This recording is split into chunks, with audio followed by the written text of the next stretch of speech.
Selamat pagi Indonesia. Anda menyaksikan seputar Bali terkini pukul 10 WITA bersama saya Yuma Sumatika. Hasil penggeledahan serta adanya pengakuan napi mengkonsumsi narkoba di dalam lapas membuat Kementerian Hukum dan HAM RI Kantor Wilayah Bali geram.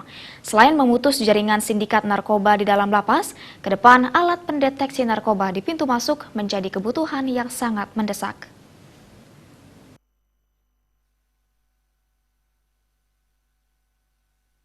Kepala Divisi Pemasyarakatan Kanwil Bali, Nyoman Putra Suryatmaja mengatakan, dari beberapa kali sidak dan penggeledahan di dalam lapas, petugas kerap dihadapkan pada permasalahan peredaran narkoba di dalam lapas termasuk sajam.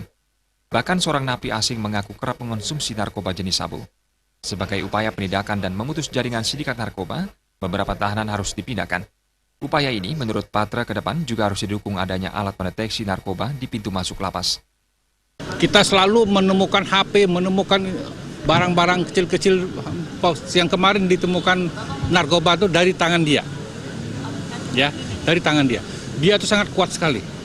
Nah, ini kita berangkatkan biar dia jauh dari jaringan yang ada di Bali.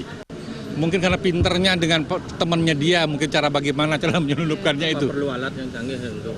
Oh, sudah jelas itu sudah kami ajukan beberapa kali. Kami mengharapkan adanya sarana untuk itu, untuk mendeteksi narkoba ini. Ini yang belum kita miliki.